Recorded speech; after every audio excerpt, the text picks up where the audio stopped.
Jericho Brown, exciting young poet, coming to us from Emory today. He teaches at Emory down in Atlanta, originally from Louisiana. Is a poet that I met actually a long time ago when I was a graduate student at Houston, where we went together for about a year. I took off, I went to Missouri, he stayed for several more difficult years, I'm sure, in many ways, including the humidity, probably the greatest foe you encountered in graduate school, besides workshop. A terrific young poet, just a great person, came to our class today at 11 a.m., which we originally wanted to do the reading, but thought nobody would come because it was so early. So we decided to make it at 2. His new book is called The New Testament. It has this gorgeous cover, which we talked about today. It looks like a man is either going to get shaven or get his throat cut. You're not quite sure.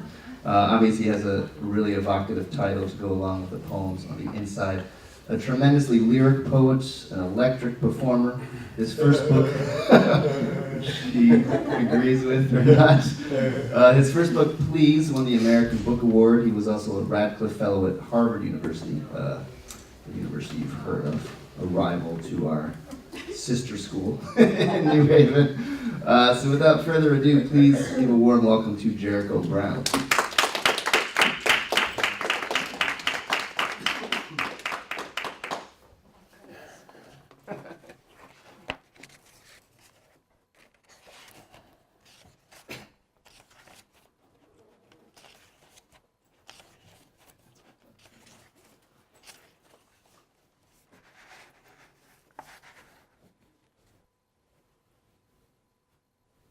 Prayer of the backhanded.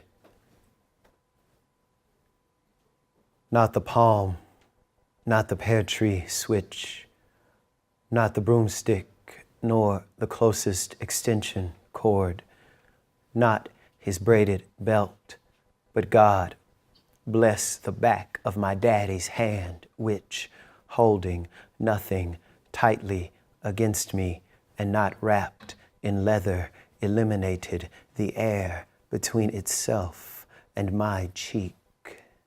Make full this dimpled cheek unworthy of its unfisted print, and forgive my forgetting the love of a hand hungry for reflex, a hand that took no thought of its target like hail from a blind sky, involuntary, fast, but brutal in its bruising. Father, I bear the bridge of what might have been a broken nose. I lift to you what was a busted lip. Bless the boy who believes his best beatings lack intention, the mark of the beast. Bring back to life the son who glories in the sin of immediacy, calling it love. God, save the man whose arm, like an angel's invisible wing, may fly backward in fury, whether or not his son stands near. Help me hold in place my blazing jaw as I think to say, excuse me. Where I'm from, we always start with prayer. I thank you so much, Jason, for that introduction and for having me here today. I've had a great time meeting the students here at QU. And did the sound go out? No, it's on. Is it on? I'm just a whisperer suddenly. Y'all could hear me? Could y'all hear me? Can you hear me? Can you hear me? Oh, sorry. So I'm going to read a few poems from, I think I'll read one other poem. That poem is an old poem from my first book, Please. I think I'll read another poem from Please at some point, but I'll mostly read from the New Testament, the book that's just come out.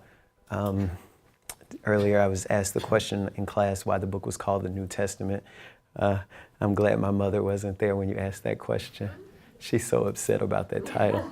And I'll give terms of background before reading the poem, where necessary. But other than that, I'll probably just go straight through, unless y'all have any objections. Labor.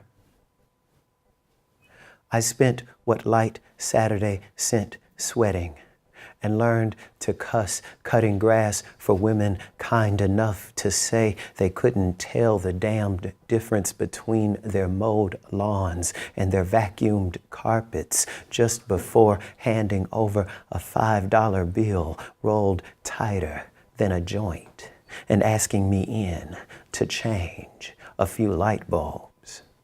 I called those women old because they wouldn't move out of a chair without my help or walk without a hand at the base of their backs. I called them old, and they must have been. They're all dead now, dead and in the earth I once tended.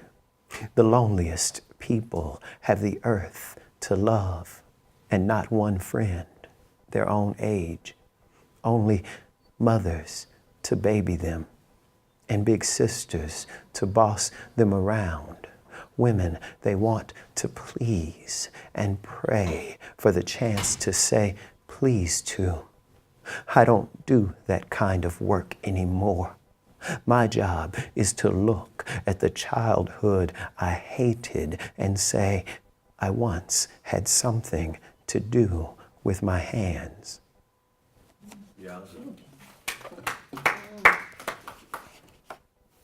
I like this audience.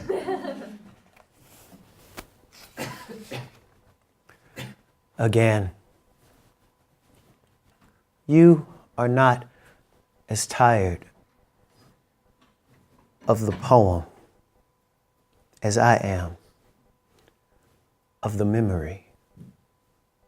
A returning toothache on either side of the mouth, an ingrown hair beneath the chin, simple itch, bruising, scratch. And again, I am bundled in Cousin Kenny's clothes from last school year, my hand held by my mother's. We walk as if the house behind us isn't warm enough for my feet. In the dark, we make a few blocks around the one-story neighborhood that I loved, though nothing I've written tells you this. I want to cut it out of me because turns out it never mattered. Right now, my mother's asleep on my father's chest. His arm has landed in the same place around her most of 30 years. Give a man a minute. She's asleep, and I'm typing it all over again.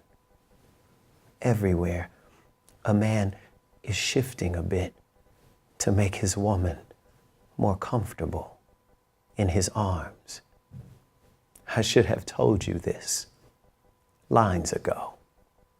We walked back to the house we ran from because my mother loves her husband and his hands, even if laid heavy against her.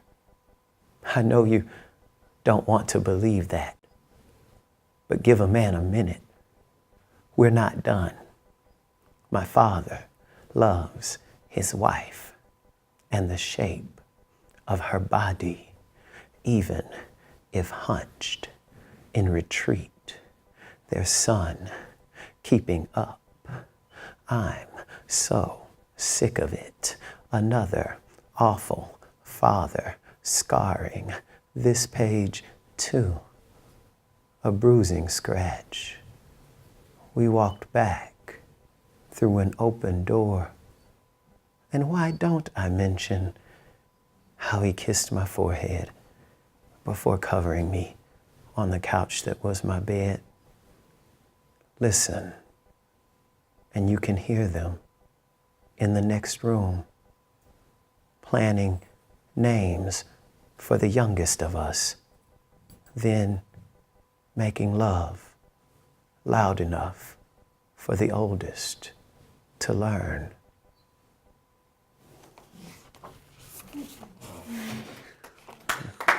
So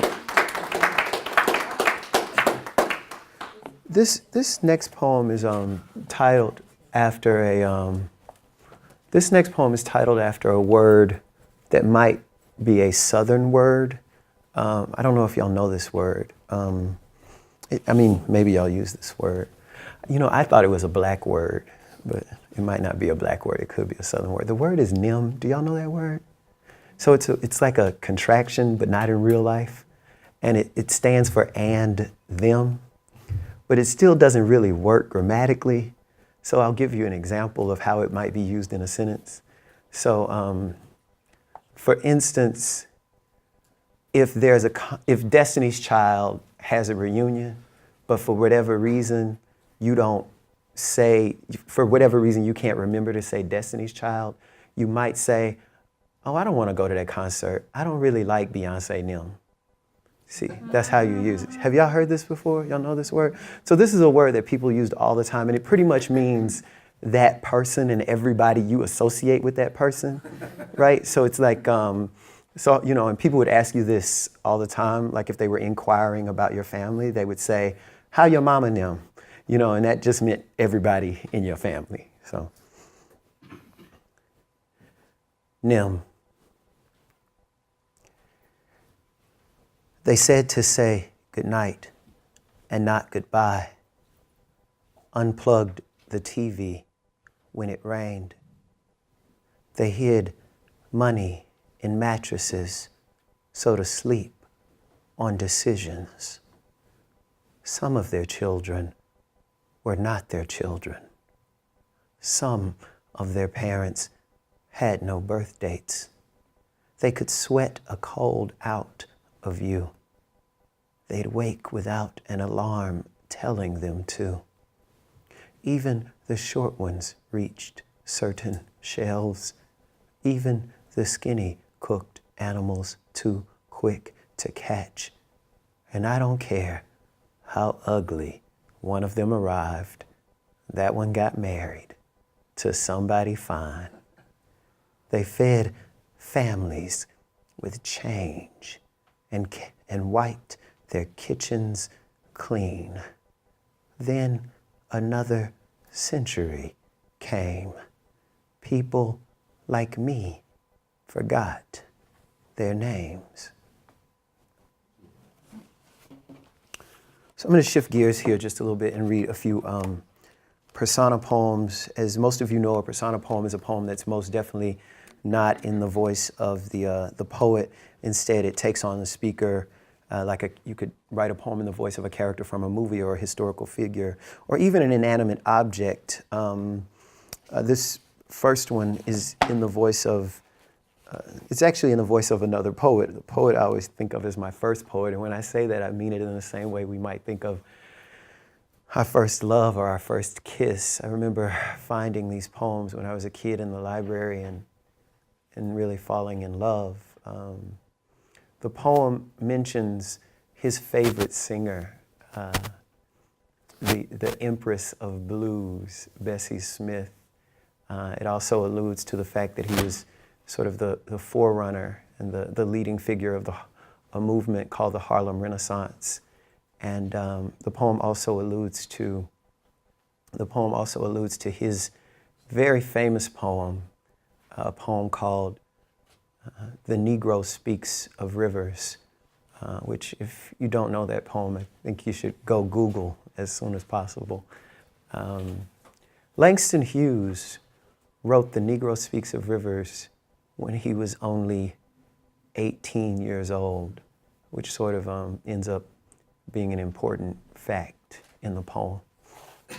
Every time I think about that, every time I think about Langston Hughes writing The Negro Speaks of Rivers, a poem like that, every time I think about him writing that when he was only 18 years old, I really hate Langston Hughes.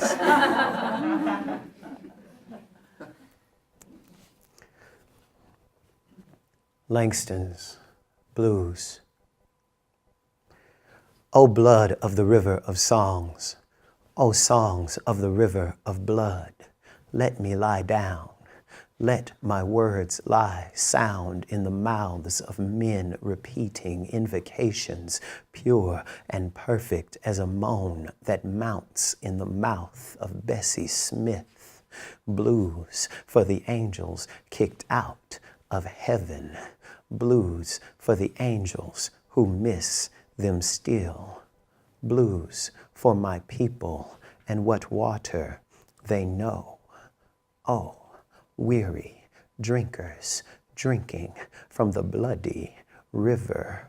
Why go to heaven with Harlem so close? Why sing of rivers with fathers of our own to miss? I remember mine and taste a stain like blood coursing the body of a man chased by a mob. I write his running, his sweat. Here he climbs a poplar for the sky, but it is only sky. The river, follow me, you'll see. We tried to fly and learned we couldn't swim. Dear singing river full of my blood, are we as loud under water? Is it blood that binds brothers, or is it the Mississippi running through the fattest vein of America? When I say home, I mean I wanted to write some lines. I wanted to hear the blues, but here I am, swimming in the river again. What runs through the fat veins of a drowned body? What America can a body call home? When I say Congo, I mean blood. When I say Nile, I mean blood. When I say Euphrates, I mean, if only you knew what blood we have in common. So much in Louisiana, they call a man like me red. And red was too dark for my daddy. And my daddy was too dark for America. He ran like a man from my mother and me. And my mother's sobs are the songs of Bessie Smith, who wears more feathers than death. Oh, the death my people refuse to die. When I was 18, I wrote down the river, though I couldn't win a race, climbed a tree that winter, then fell flat on my wet, red face. Line after line, I read all the time, but there was nothing I could do about race.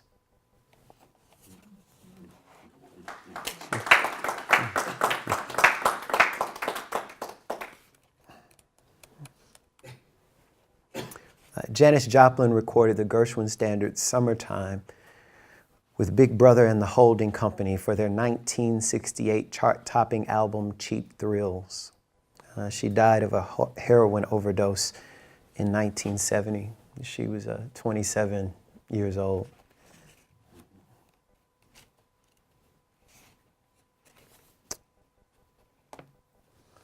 Track 5, Summertime, as performed by Janis Joplin. God's got his eye on me, but I ain't a sparrow. I'm more like a lawnmower, no, a chainsaw. Anything that might mangle each manicured lawn in Port Arthur, a place I wouldn't return to if the mayor offered me every ounce of oil my daddy cans at the refinery. My voice, I mean, ain't sweet. Nothing nice about it. It won't fly, even with Jesus watching. I don't believe in Jesus. The Baxter boys climbed a tree just to throw persimmons at me.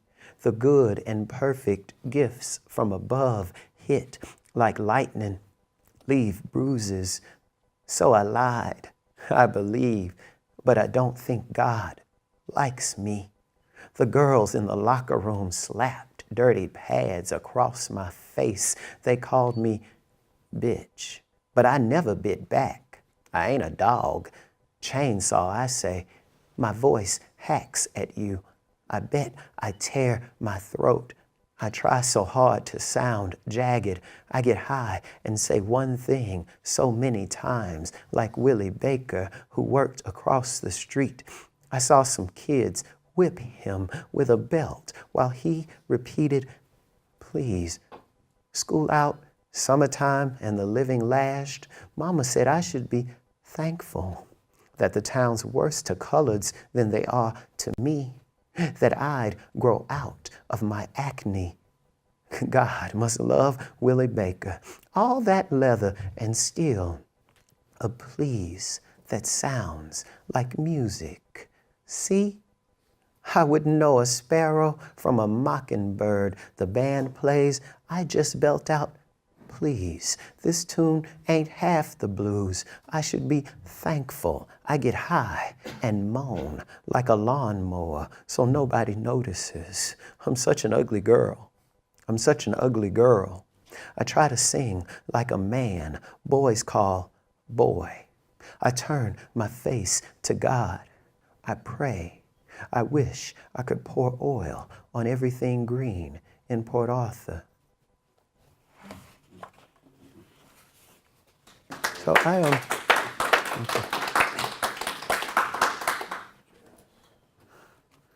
So this next poem takes just a little bit more setup, so y'all be patient with me. It'll take me longer to talk about the poem than it will for me to read it. So the first thing that you might want to know is it references Dwayne Betts. Dwayne Betts is he's actually a poet who's in law school right now, who went to, he has a memoir called A Question of Freedom, book of poetry called Shahed Reads His Own Poem. Dwayne was arrested. He and some friends thought that it was smart to go steal a car and go on a joyride, and they got caught. He was 14 or 15 years old. He was tried as an adult and spent the next 8 years of his life after that in prison. The poem also mentions Nina and Darius, who are two major characters from a movie called Love Jones. Now, many of you have never seen Love Jones, which is really sad. It's probably why you're not getting any. So I'm going to tell you this. No, this is really, well, and this, so you don't have this problem. But I'm going to tell you, I could tell. You should stand where I am and look out. Anyway, so, but if you're ever on a date and you're like, I want it to happen, you just put on Love Jones. I'm telling you, it works every time. So I'm just, it's just, you can take that advice and do with it what you will. And it also, the poem also mentions Brownfield. Brownfield is the name of a character from Alice Walker's first novel. Alice Walker is largely known for her book, The Color Purple. Her first novel is a book called The Third Life of Grange Copeland. And that book has a character in it named Brownfield Copeland. And finally, this poem is in a form known as a huzzle, which is one of the earliest received forms. It's Persian. I think it might be 6th century Persia is where the form comes from. The form requires that you write the poem in couplets, that you repeat a word at the end of each couplet, and that you say your name in the last couplet. Everybody, y'all all set up? The other thing is that the poem is not supposed to be narrative. Each couplet is supposed to sort of stand as its own poem, but it has this accumulative effect when they all come together because you're repeating that word. Everybody understand me? All right, here we go. hustle. They lie like stones and dare not shift. Even asleep, everyone hears in prison.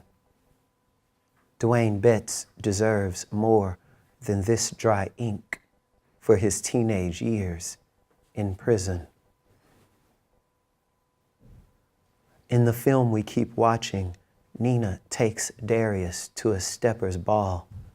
Lovers hustle, slide, and dip as if none of them has a brother in prison. I eat with humans who think any book full of black characters is about race. A book full of white characters examines insanity, but never in prison. His whole family made a barricade of their bodies at the door to room 403. He died without the man he wanted.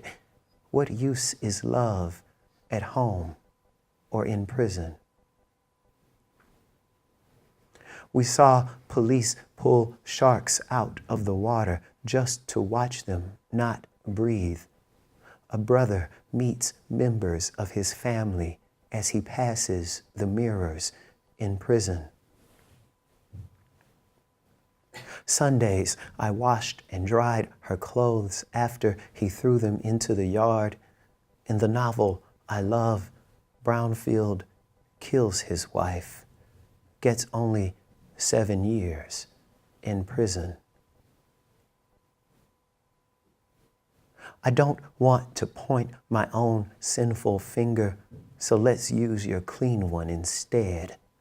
Some bright citizen reading this never considered a son's short hair in prison.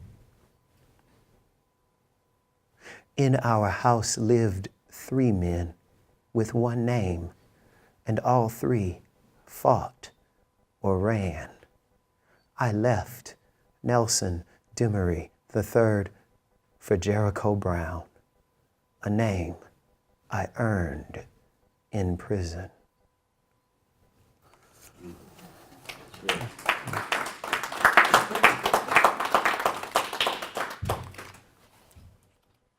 Jericho, is there a requirement on the line length, or you can go as far as you want? You can go as far as you want till you get to your word. There is, Aga Shahed Ali used to say that it's preferable that the lines be of the same length.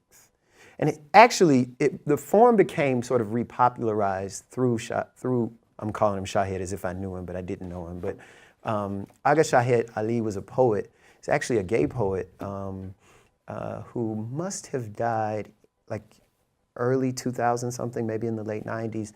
But he would see these, what he called so-called hustles by people like Robert Bly and Adrian Rich. Adrian Rich, that whole shooting script, if y'all know that book or if y'all know those poems, that's all supposed to be hustles. And he was like, these are not hustles. You know, these are not hustles at all. You know, so he was very interested in sort of bringing back the form to the English language and to America in particular in more of its original way. So. Great, thank you. Right, 2 more poems. Good thing about being a poet is you get to tell people you're almost done. No. That's the good thing. Well, there are other good things. All right, so this next poem, do y'all remember when, like, okay, y'all might not remember this, but do y'all remember when Obama first got elected president, that weird thing that went on with Henry Louis Gates and some guy and his keys and breaking into his house and police and then let's go have a beer? It was all very stressful.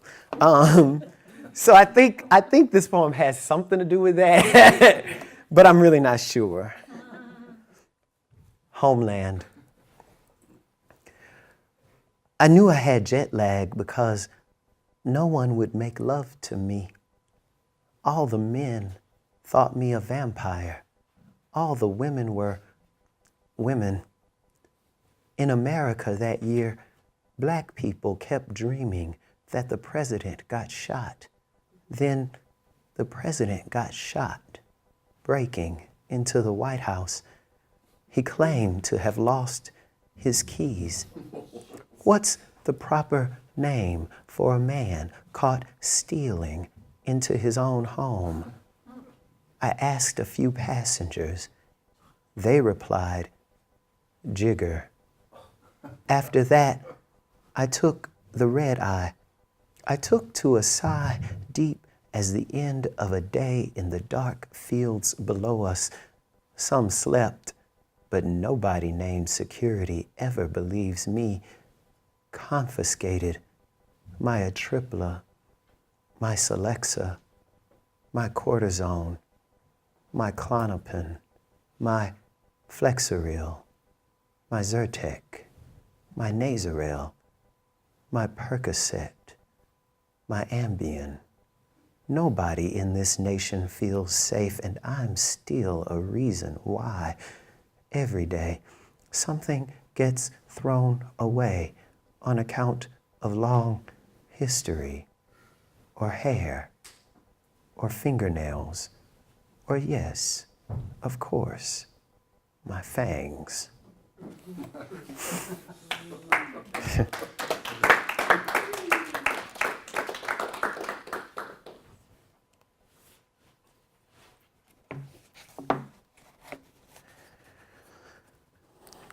Heart condition. I don't want to hurt a man, but I like to hear one beg. 2 people touch twice a month in 10 hotels, and we call it long distance. He holds down one coast, I wander the other, like any African American. Africa with its condition, and America with its condition, and black folk born in this nation content to carry half of each. I shoulder my share. My man flies to touch me. Sky on our side. Sky above his world I wish to write, which is where I go wrong. Words are a sense of sound. I get smart. My mother shakes her head. My grandmother sighs. He ain't got no sense. My grandmother is dead. She lives with me. I hear my mother shake her head over the phone. Somebody cut the cord. We have a long distance relationship. I lost half of her to a stroke. God gives to each a body. God gives everybody its pains. When pain mounts in my body, I try thinking of my white forefathers who hurt their black bastards quite legally. I hate to say it, but one pain can ease another. Doctors rather I take pills. My man wants me to see a doctor. What are you when you leave your man wanting? What am I now that I think so fondly of airplanes? What's my name? Whose is it while we make love? My lover leaves me with words I wish to write, flies from one side of a nation to the outside of our world. I don't want the world. I only want African sense of American sound. Him touching this body, aware of its pains. Greetings, earthlings. My name is slow and stumbling. I come from planet Trouble. I am here to love you, uncomfortable. Thank you.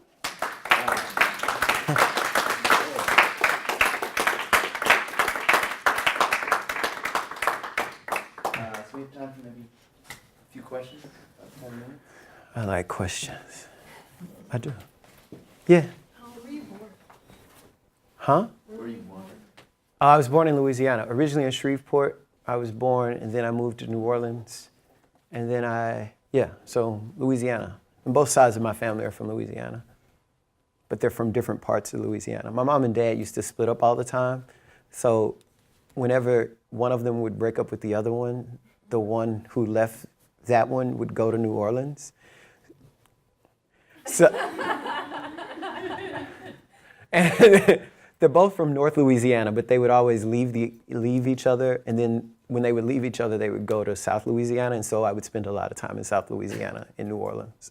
But Shreveport is in North Louisiana, where I was born, and where I went to undergraduate school, and where I lived after undergraduate school, where I got my MFA and where I worked. I used to work as a speechwriter for the mayor of New Orleans, so I started my life there.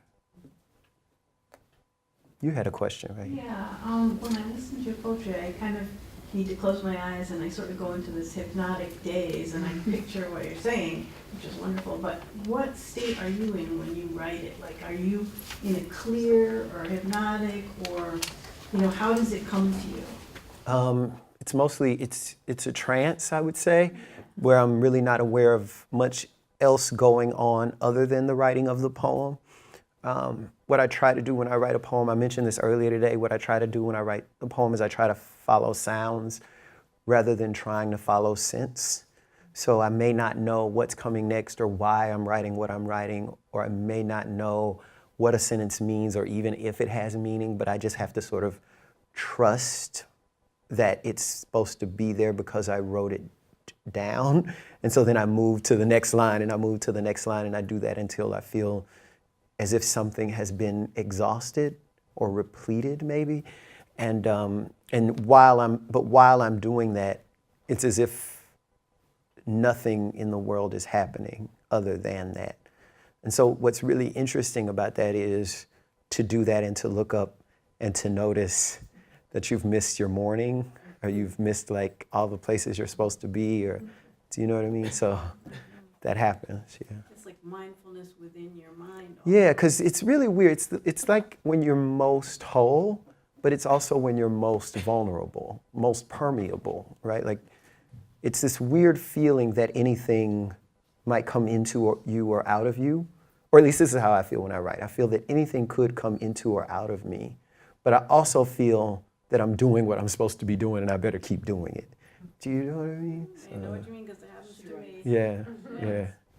To follow up on that, I know you had at least one of your poems from your previous book memorized, and this state of memory, it seems like your poetry, because it is so sound-based, but when I look at it on the page, it makes perfect sense too, but is your ideal as a poet to have all your poems memorized the way a musician, singer-songwriter would? They go on the road and it's in them. Yeah, I mean, I think if I was pressed, I probably could say them all from memory. I'm always nervous when I'm in front of people, so I don't say them all from memory. What often will happen is if I find that I start reading a poem looking up, then I get too nervous to look down, because then I realize in the middle of looking up, I'm like, well, if I look down, I might not be able to find my place, and then it'll just be over. It'll be the worst experience. Do you know what I mean? So because I'm way too insecure and self-conscious to risk it, and so often I'll at least say the title up, and then I'll make sure, and then I'll read the poem down. I also find that people take you seriously if you actually read it out of the book, as opposed to, if you say a poem from memory, people think you're a spoken word poet, and then they don't want to give you a job. But seriously, this happens in the world. But if you hold a book in your hand and you read that exact same poem, they'll give you a whiting. Give you a prize. You can win an NEA. Do you know what I mean? So, yeah. Thank you. Yeah. How come in your recital style, it seems like you have a lot of pausing in it? Mm-hmm. Why is that your thing? I think it's for two reasons. Number one is I think I'm always trying to pay attention and make sure I say every word so that every word can be heard, and so that I just really want whatever is on the page to come across when I'm giving a reading. And so I try to slow it down as much as possible. I had these tyrants for parents. I'm I mean, it was really wonderful, but my parents were, I said this earlier today in the class, my parents really were, you know, those people you see on TV that you make fun of, those sort of evangelical fundamentalists who like watch Fox News and believe it, you know what I mean? Like that's my mom and dad, you know, and that's how I was raised, you know.